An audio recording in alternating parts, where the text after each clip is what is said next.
Bienvenue au Mirador, le podcast qui te fait prendre de la hauteur sur ta vie pour t'aider à développer et nuancer ta vision du monde. Prends place et fais-toi ta propre opinion sur différentes thématiques. Philosophie, santé, actualité ou encore relations hommes-femmes.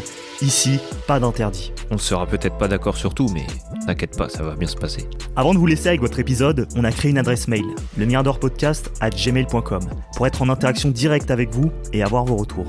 N'hésitez pas à liker, partager, commenter et on se dit à tout de suite. Salut à tous, on se retrouve aujourd'hui pour un nouvel épisode du Mirador. J'espère que vous allez bien. Comment ça va, Dan ? Bah moi ça va et toi ? La forme ? Bah Ça ouais, va, ça va. Toujours en forme. Toujours un petit peu malade, mais ça commence à aller mieux.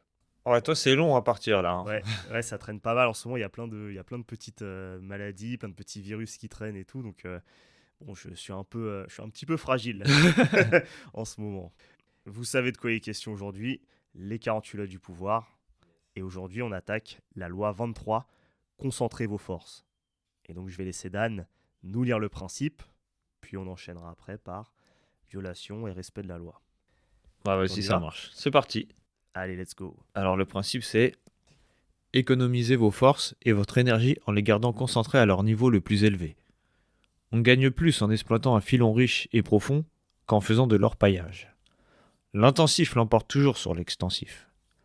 Quand on recherche des sources de pouvoir pour s'élever, il faut se trouver un maître de poids, une laitière bien grasse qui donnera du lait longtemps. La violation de la loi. Alors, On t'écoute. c'est parti. Au début du 6e siècle avant Jésus-Christ, le royaume chinois de Wu déclara la guerre à ses voisins, les provinces du nord de l'Empire du Milieu. Wu était une puissance grandissante, mais qui ne possédait ni la grande histoire, ni la civilisation raffinée de l'Empire du Milieu. Celui-ci, depuis des siècles, constituait le cœur de la culture chinoise. En remportant la victoire sur l'Empire du Milieu, le roi de Wu deviendrait immédiatement un personnage historique. La guerre commença par une série de triomphes, puis s'enlisa. Une victoire sur un front laissait les armées de Wu vulnérables sur un autre. Le principal ministre et conseiller du roi de Wu, Wu Zixu, l'avertit que l'état barbare de Yue, au sud, connaissait l'affaiblissement de Wu et projetait de l'envahir. Le roi se contenta d'en rire. Encore une belle victoire, et le grand empire du milieu serait à lui. En 490 avant Jésus-Christ, Wu Zixu envoya son fils au royaume de Qi pour le mettre à l'abri. C'était pour faire savoir au roi qu'il désapprouvait cette guerre et que la folle ambition du monarque conduisait Wu à sa perte. Celui-ci, croyant à une trahison, fit arrêter son ministre, l'accusa de manquer de loyalisme et, dans sa colère, lui ordonna de se suicider. Wu Zixu obéit, mais avant de plonger le couteau dans sa poitrine, il cria « Arrache-moi les yeux, ô roi, et fixe-les sur la porte de Wu, en sorte qu'il voie l'entrée triomphale de ceux de Yue. » Comme Wu Zixu l'avait prédit, l'armée de Yue franchit triomphalement la porte de Wu quelques années plus tard.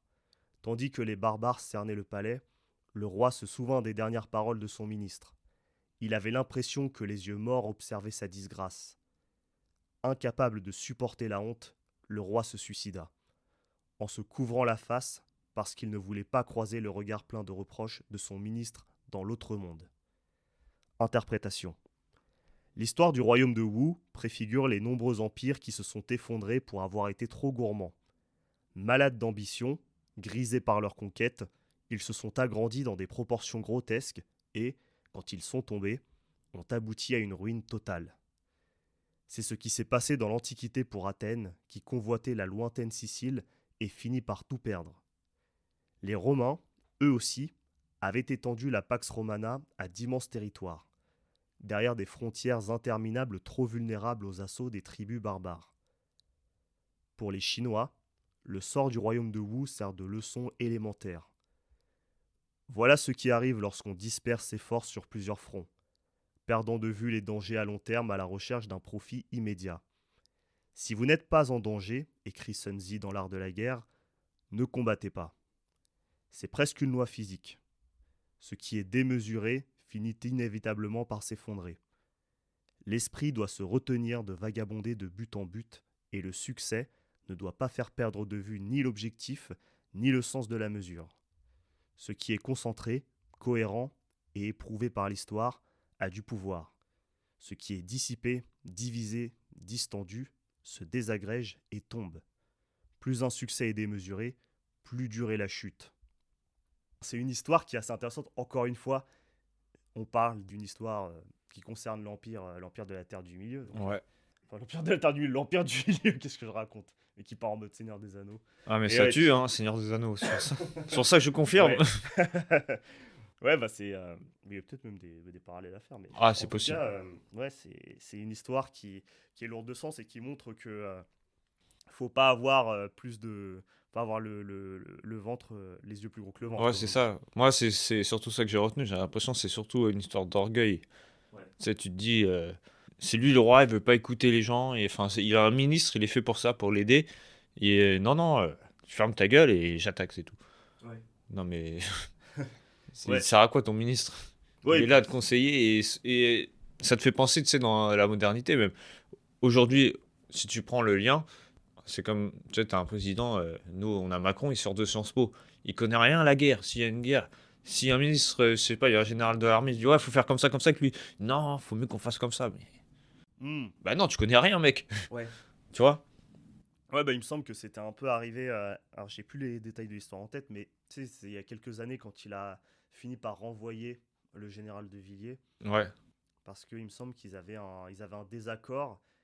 Le général de Villiers avait fait preuve enfin, il avait une attitude un peu contestataire sur ce que prônait Macron, et donc du coup, il avait fini par le renvoyer. Mais tu vois? Et ouais, c'est un peu. Ah bah il va se faire niquer après. Oui, aujourd'hui, il y a un peu une espèce de défiance, ou en tout cas de rapport un peu compliqué entre l'armée et le pouvoir politique. Aujourd'hui, c'est Bah un oui, peu. parce que avant, tu prenais des gens qui avaient fait la guerre, quoi, et ils étaient montés d'échelon en échelon. C'est comme dans l'Empire romain, tu prends Jules César. Il a commencé soldat, il a monté, et c'est devenu empereur.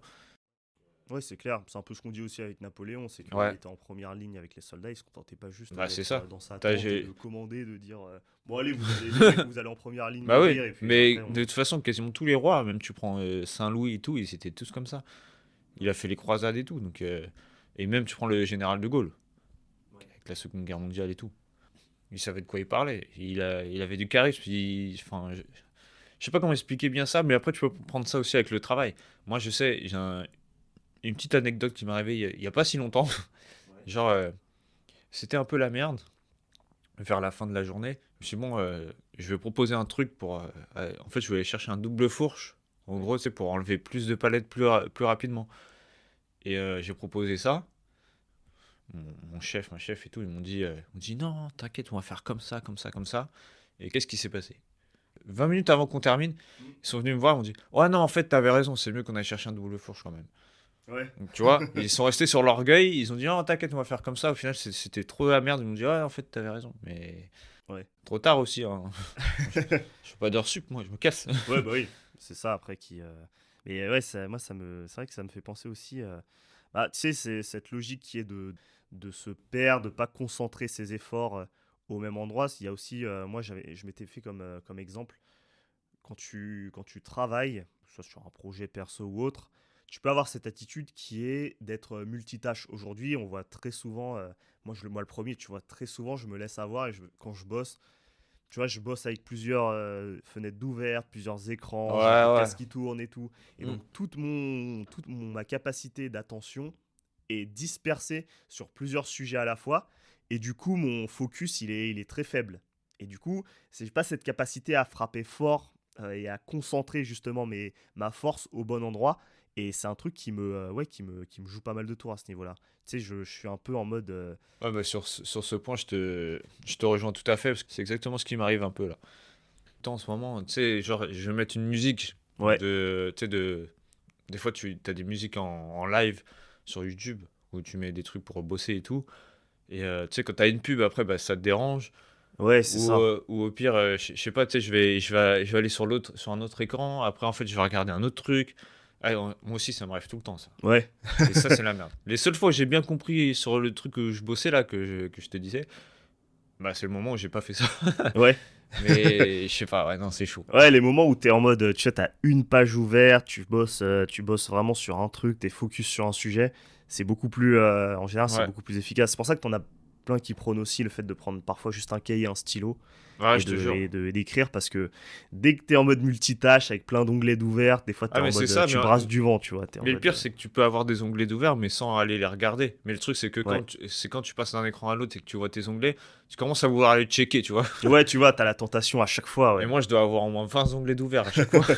Ouais, ouais, du coup, mais tu vois, c'est ça qui. Et c'est ça, bon, alors là, c'est dans une thématique différente, mais tu vois, il y a le côté où tu disperses tes forces et tout, Ouais, au lieu d'être stratégique, d'aller sur un point et ensuite l'autre, tu veux tout conquérir d'un seul coup, tu veux tout faire d'un seul coup, tu veux remplir toutes tes tâches ouais, d'un seul coup, et au final, ouais, tu brasses du vent parce que En fait, au lieu d'avoir 100% de ton focus et de ton énergie sur une tâche, t'es à 10% sur 10 ouais, bah tâches. oui. Et du coup, c'est pas très efficace. Et après, tu finis par stresser parce que tu dis, bah, au final, putain, j'ai rien compris, ou sinon, ouais, et j'avance pas du tout. Ouais. Aujourd'hui, j'aurais dû faire ça, et bah, au final, Ouais, à la fin de la journée, tu te dis, mais j'ai fait quoi en fait? j'ai fait que 2% de ce que je voulais faire. Ouais. J'ai rien terminé comme Bah ouais. tâche, j'ai rien fait et C'est comme tout. si tu voulais écrire un livre, et au final, t'as écrit une phrase. Ouais. Au lieu d'écrire, je sais pas, un chapitre en une journée. Ouais, au lieu d'écrire ton chapitre, t'as écrit les lignes la première ligne des 10 premiers chapitres, le résumé des 10 premiers chapitres. Après, ça peut être une stratégie, hein, mais Ouais, c'est à voir. C'est pas, faut que ce soit, en fait, faut que ce soit une stratégie justement. ouais, Faut que ce soit pertinent et on le verra d'ailleurs dans le à contrario, enfin de ouais. la loi. Mais il faut que ce soit stratégique. Ouais. Donc je pense qu'on va enchaîner avec le respect de la loi. Ok, ça marche. Alors, les Rothschild, famille de banquiers renommés, ont connu des débuts modestes au sein du ghetto juif de Francfort. En Allemagne, où les lois de l'époque empêchaient les juifs de s'intégrer au-delà du ghetto, toutefois, ils ont transformé ces contraintes en opportunités. Les Rothschild ont choisi de s'appuyer sur leurs propres ressources et de préserver leurs identités culturelles de manière stricte. Meyer Amschel, le membre fondateur de la famille, a prospéré en prêtant de l'argent à la fin du XVIIIe siècle, reconnaissant déjà le pouvoir de la concentration et de la cohésion. Meyer Amschel Rothschild a consolidé sa position en servant la puissante maison princière de la Tour et Taxi plutôt que de disperser sa clientèle. Il a également renforcé la cohésion familiale en confiant ses affaires exclusivement à ses enfants et proches parents. Il croyait que plus la famille restait unie, plus elle devenait puissante. Lorsque ses 5 fils ont pris les rênes de l'entreprise, Meyer Amschel a refusé de nommer un héritier principal en 1812, chargeant tous ses fils de poursuivre la tradition familiale. Cette décision visait à maintenir leur cohésion et à se protéger de la fragmentation et de l'infiltration étrangère. Sous la direction des fils de Meyer Amschel, les Rothschild ont choisi de s'étendre dans les finances de toute l'Europe, évitant de se cantonner à un seul pays ou prince. Nathan avait déjà établi un bureau à Londres. James a rejoint Paris en 1813. Amschel est resté à Francfort, Salomon s'est installé à Vienne et Karl s'est rendu à Naples. Cette stratégie a permis aux 5 frères de contrôler efficacement tous les marchés financiers européens, couvrant l'ensemble des sphères d'influence. Malgré l'ampleur de leur réseau, les Rothschild ont su éviter le danger de dispersion, division et dissension que leur père avait craint. Leur réussite dans le monde des finances et de la politique en Europe reposait sur la stratégie du ghetto. Exclure les étrangers et concentrer leurs forces. Les Rothschild ont développé le système de courrier le plus rapide en Europe, leur assurant une information en avant-première par rapport à leurs concurrents et établissant ainsi un quasi-monopole de l'information.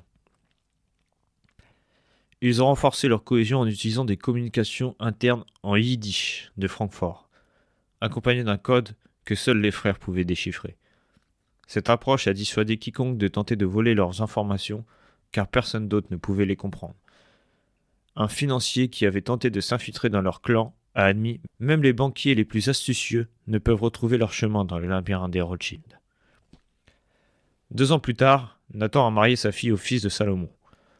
Au fil des années, les 5 frères ont orchestré 18 mariages entre leurs enfants, dont 16 entre cousins germains. Salomon a illustré cette stratégie en déclarant « Nous sommes comme le mécanisme d'une montre. Chaque élément est essentiel au tout.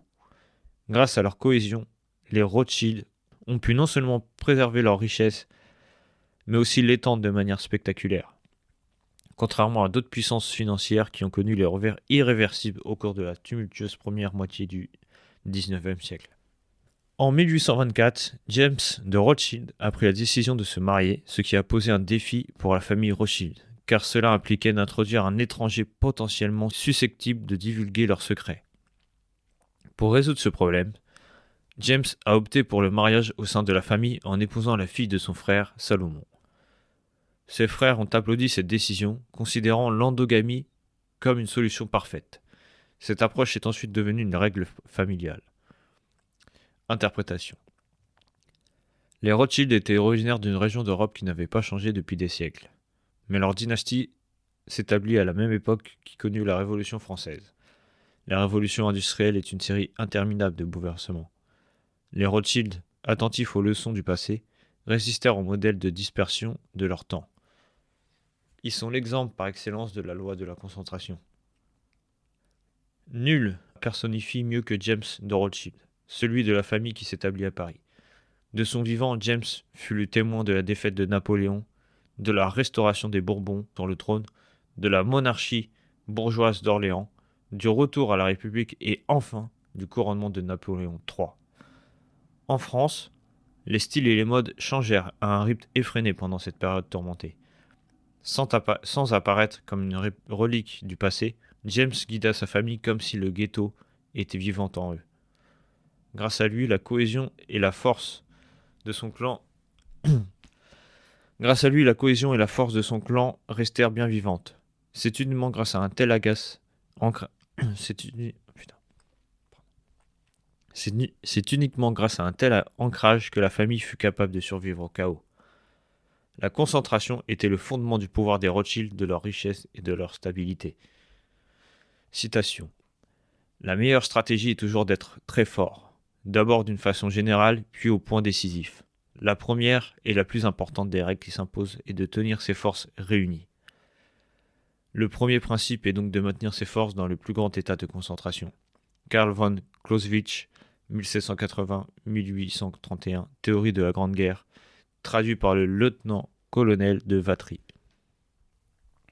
Ah, c'est fou ce respect de la loi. Enfin, ça montre derrière l'image qu'on a aujourd'hui, parce qu'ils perdurent encore aujourd'hui, les Rothschild, Ouais. tu vois. Ah non, il faudra De toujours montrer là. à quel point ils se sont établis avec une règle très forte qui est la loi de la concentration, et à quel point ils l'ont appliquée au sein même de la famille, tu vois. C'est fou de voir qu'ils ont été, surtout Salomon qui a été très autoritaire là-dessus et qui a vraiment dit à tout le monde, à tous ses fils, vous allez pratiquer l'endogamie, vous allez vous reproduire entre vous, vous allez marier vos cousins germains et tout. C'est Ouais, non, ils se sont concentrés c'est là-dessus. je me dis quand même, c'est pas quelque chose que c'est une forme de communautarisme ultra poussé. Ouais. Aujourd'hui, je sais pas trop quel type de communauté fait ça. Hein. Toi, t'as l'impression que c'est une secte, le bordel. Ouais. Ils sont tous. Il y a que eux là. Ouais, c'est ça. Ça a un côté, c'est comme la mafia, mais encore au-dessus. Tu vois, c'est le côté la famille, mais vraiment, c'est entre nous, on reste entre nous. Parce que les étrangers, si on les fait rentrer, sous-entendu, ils vont. Et on parle des nordistes avec l'inceste et tout. Ah bah là, Là, ils ont niqué tout le game là. Ouais, là, ça donnait pas le même résultat, hein, bizarrement. Mais ouais, ça montre en tout cas que ça s'applique pas, ça s'applique à tous les sujets en fait. La technique de concentrer, même sur ça peut s'appliquer aussi bien dans le domaine de la guerre, enfin dans le domaine de la stratégie, que dans la gestion des ressources humaines, quoi. Là, enfin, le même, ouais, c'est ça. Ouais, mais de toute façon, après, je pense qu'ils ont fait ça aussi parce que tu sais, c'est au niveau du mental, t'as un truc moral qui te dit, ouais, c'est la famille, je peux pas faire le con, quoi, tu vois. Ouais. C'est genre, c'est important, c'est la famille, tout le monde s'aime, tout le monde est heureux, c'est bisounours. Faut pas. C'est important. Ouais. Ouais, il y avait le côté. On veut garder une espèce de cohérence entre les générations, et donc on garde dans la famille quelque chose de très uni, très ancré, qui perdure. Parce que si on fait rentrer n'importe qui, la famille Ouais, peut devenir un peu, comment dire, peut se... ouais, et on peut lui retourner le cerveau. voilà. Tu sais, il peut avoir une fouine qui arrive qui dit ouais, ton frère il a fait ça, franchement. Voilà. Tu sais, il a fait des trucs, il a été draguer la sœur de l'autre, c'était des conneries Au comme ça. final, si on, si on Ou qu'il a se... volé de l'argent. Si on se disperse un peu aux quatre coins du monde, on n'est plus vraiment une famille, tu vois. Ouais, Et c'est ça qu'il voulait à tout prix empêcher. Et bon, mine de rien, c'est très... moi, je trouve ça quand même, par rapport à ce qu'on vit aujourd'hui, un peu politiquement incorrect quand même. ouais. On est plutôt dans le délire, faut se mélanger, faut être, tu vois, être La fluide, tu vois. diversité. Et là, il prône dans cette loi tout l'inverse. C'est le côté, vraiment, tu restes, Et en vous plus, c'est restez un entre respect de la vous. loi, donc attention. Ouais, vous restez entre vous, vous mélangez pas. C'est comme ça qu'on tient une famille, tu vois. Donc ça, ouais, ça donne à réfléchir quand même. Bon bah, tu sais ce qui te reste à faire, hein, va voir ta cousine. Ouais, C'est ouf. je me désolidarise. Je rigole. Putain. Bon, du coup, bah, on va enchaîner sur Les clés du pouvoir. Yes. Alors, le monde contemporain est marqué par des divisions croissantes entre pays, groupes politiques, familles et individus, entraînant une fragmentation de l'attention et de l'énergie. La solution réside dans une retraite intérieure, un retour vers des formes concentrées de pensée et d'action.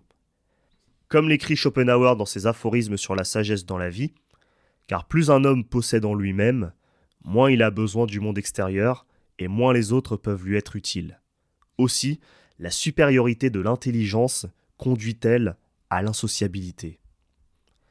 Napoléon connaissait la valeur de la concentration des forces sur le point faible de l'ennemi. C'était le secret de ses succès sur le champ de bataille. Mais sa volonté et son esprit étaient également modelés sur cette notion. Telle une flèche, la détermination à atteindre un objectif, la totale concentration sur le but et l'utilisation de ces deux qualités contre des adversaires moins résolus que soi, ou en état de distraction, feront mouche à chaque fois et écraseront l'ennemi. Casanova et d'autres réussites notables attribuent leur succès à une concentration totale sur un objectif, démontrant l'efficacité de cette approche. Dans le monde du pouvoir, la dispersion est inefficace, et la loi de la concentration permet d'économiser de l'énergie en s'attachant à une seule source de pouvoir. Des exemples tels que Tesla et les artistes de la Renaissance soulignent les conséquences de négliger cette règle. Le pouvoir est inévitablement concentré dans toute organisation, et ceux qui réussissent sont ceux qui identifient et servent efficacement le véritable détenteur du pouvoir en coulisses. Découvrir le bon filon permet d'assurer richesse et pouvoir à long terme. Faut vraiment se concentrer sur une seule tâche. Et un objectif, tu te concentres vraiment que sur ça et ça paiera. Ouais, Et si tu te disperses avec les distractions et tout, en fait, tu vas perdre du temps et tu seras plus concentré. Tu vas même perdre de la créativité, tu auras moins. Ça se trouve, l'idée que tu auras au départ, tu vas même plus t'en rappeler et tu vas te dire putain, merde, j'avais une idée et je me rappelle plus ce que c'était. Ouais, ouais, c'est ça. Je pense qu'il y a, il y a ce côté aussi où quand tu es dans une situation où tu es vraiment dans une haute situation de pouvoir et que tu es très fort, peut-être qu'à la limite, tu peux te permettre, parce que tu as beaucoup de ressources, de te dire comment tu vas les allouer, comment tu vas Ouais. les répartir. Mais quand tu n'as pas beaucoup de ressources et que tu veux atteindre un objectif, ton premier objectif, et gagner tes premières batailles, il faut tout concentrer sur les premières batailles. Je pense que Ouais, j'avoue. c'est quelque chose qu'il faut essayer d'appliquer le mieux possible. Alors, je vais vous lire l'image. La flèche. Vous ne pouvez pas toucher deux cibles d'une seule flèche. Si vos pensées se dispersent, vous ratez le cœur de l'ennemi. L'esprit et la flèche doivent devenir teints. Seule cette concentration des pouvoirs physiques et mentaux fera que la flèche atteindra son but et transpercera le cœur. Autorité. La perfection ne consiste pas dans la quantité, mais dans la qualité. De tout ce qui est très bon, il y en a toujours très peu. Ce dont il y a beaucoup est peu estimé. Et, parmi les hommes même, les géants y passent d'ordinaire pour les vrais nains. Quelques-uns estiment les livres par la grosseur, comme s'ils étaient faits pour charger les bras plutôt que pour exercer les esprits. L'extension toute seule n'a jamais pu passer les bornes de la médiocrité. et c'est le malheur des gens universels de n'exceller en rien, pour avoir voulu exceller en tout. L'intensité donne l'éminence et fait un héros si la matière est sublime. Balthazar Gracian, l'homme de la cour, traduit par Amelot de Lahousset. En gros, dans l'image d'autorité, il parle de vraiment, faut se concentrer que sur un seul objectif, parce que si tu veux tout faire, bah tu feras jamais rien. Ouais, ça Parce me, que ça me fait penser à... et déjà, comment tu veux te dire, ouais, je vais faire ça, ça, ça, mais tu commences par où? Après, tu peux être bloqué même. Ouais, Tu sais même pas par où commencer, t'as trop d'idées, t'as trop de trucs à faire, tu t'es perdu. ouais, c'est Et clair. après, ça te met un stress et t'es pas bien. Ouais, c'est marrant parce qu'à l'école, tu vois, on veut très vite on recherche la polyvalence chez les élèves. Donc, Ouais, la polyvalence, c'est le fait d'être bon partout, tu vois. Donc on te met des notes. Il n'y a pas de coefficient, tu vois, au début. C'est vraiment, on te fait monter tranquillement sur tous les sujets. Il y a vraiment cette quête chez les élèves de chercher à être bon partout, à être excellent partout. Et du coup, très souvent, ce qui se passe, c'est comme le système n'est pas forcément bien fait, ben, tout le monde devient. Moi, en tout cas, c'était mon cas, j'étais moyen partout. Et ouais. c'est vraiment Mais c'est l'inverse de la exactement loi de la ça. concentration. Bah, j'ai l'impression que c'est comme dans les tafs, hein. Dans les tafs, à chaque fois, il faut être polyvalent, il faut que tu saches faire un truc. Après, il faut que tu saches faire une autre tâche si on a besoin de toi ailleurs. Ouais, Donc c'est pareil, hein. ouais, c'est Faut que tu ça. sois. Et en fait, t'es moyen partout. Ouais. C'est pas- Dès que t'es très bon quelque part, t'es peut-être promu ou on élargit ton périmètre pour te donner des trucs où tu vas être mauvais peut-être. Ouais. Et après, une fois que tu auras pris ces tâches-là et que tu vas pas forcément délivrer des résultats, c'est con parce que t'étais un mec hyper fort et tu vas commencer à montrer tes faiblesses et on va dire ah ouais en fait il est pas si bon que ça, en fait il est Ouais. nul et, tout. Et du coup tu vas perdre en niveau. Et c'est ce qu'on disait, il me semble qu'on avait déjà dit, je sais plus si Ouais. c'était dans un podcast, mais c'est le fait de promouvoir les gens à leur niveau le plus haut d'incompétence. Ouais. Plus, Ah ils ouais, c'est sont, ça. plus ils sont forts, plus on leur donne des trucs qui sont en dehors de leur zone de maîtrise et ils finissent par devenir moins bons. Bah ouais, et puis ça se trouve, c'est un truc qu'ils aiment pas forcément. Ils vont peut-être avoir un peu plus d'argent, mais s'ils aiment pas ça. Et en plus, plus tu montes, plus t'as des responsabilités. Et des fois, c'est pas top aussi. Ouais. Alors du coup, on va mettre un peu d'eau dans notre vin, on va un peu voir le contre-pied de cette loi avec le a contrario, Ok. que tu vas nous lire. Ah bon? Bah, si tu veux, je la lis. Hein. Non, non, mais t'inquiète. Attends, Ah, non, en fait, je vais la lire. ok. La concentration, bien que puissante, comporte des risques. Et la dispersion peut être une tactique plus appropriée, surtout sur le camp le plus faible, comme illustré par Mao Zedong dans la guérilla en Chine.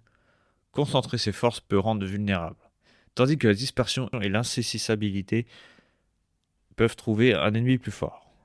S'attacher à une seule source de pouvoir peut être dangereux, comme le montre le cas de César Borgia, dont le pouvoir dépendait de son père en période de trouble. Il est prudent de se lier à plusieurs sources de pouvoir pour minimiser les risques et jouer sur les rivalités entre maîtres.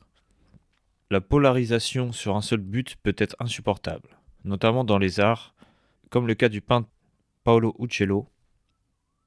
Léonard de Vinci, en revanche, embrassait la polyvalence, mais de tels génies sont rares, et la plupart des gens gagnent à opter pour la concentration. Ouais, bah, je pense que tout est résumé dans la dernière phrase. C'est vraiment. Ça dépend Tu de... peux être polyvalent si t'es Ouais. Léonard de Vinci, quoi. Voilà. Voilà. Faut être un génie. Mais sinon, la plupart des gens ne le sont pas. Et il vaut mieux être concentré dans ces cas-là. Il vaut Ouais, mieux mettre c'est toutes vrai. ses forces au même endroit. Et boum. Ensuite, obtenir la victoire. Et quand tu auras peut-être assez de ressources, assez d'énergie, tu pourras peut-être te permettre de répartir tes ressources. Et encore, on dit ça, mais très souvent, ça finit par de la délégation. Donc, Je pense que tu peux te permettre de commencer à faire... à te disperser un peu, mais au final, est-ce que ça va être bon ou bénéfique pour toi? Ça dépend. Essaye de voir, sinon, si pour toi, tu y arrives. Si tu n'y arrives pas, bah, arrête tout de suite et concentre-toi sur une seule tâche. ouais, tu peux Au tester. pire, tu te fais un tableau même ou une liste et tu te fais une liste. Tiens, aujourd'hui je fais que ça. Le lendemain je vais faire ça. Le lendemain je vais faire ça. Ouais. Parce que tu commences à vouloir faire plusieurs trucs en une journée, bah c'est chaud. Ouais, c'est ça. Ouais, tu te listes, je sais pas, tu te listes une dizaine de Bah tâches et tu te dis, ok, c'est quoi les prioritaires? Ouais. Et t'essayes dans la semaine de faire les prioritaires. Et après, celles que tu n'as pas fait, bon, tu te réinterrogeras la semaine suivante sur est-ce que je vais les mettre en prioritaire ou est-ce que je vais mettre de nouvelles tâches en prioritaire. C'est marrant, on dirait des méthodes de travail, de gestion de projet.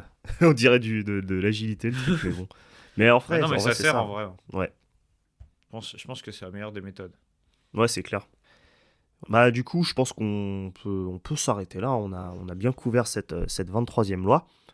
Du coup, ben, nous, on va vous dire à la semaine prochaine. Prenez soin de vous. Si ça vous a plu, vous savez quoi faire.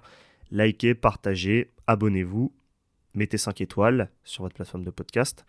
Et nous, ben, on se dit à jeudi prochain pour un nouvel épisode du Mirador. Ciao à tous. Salut à tous.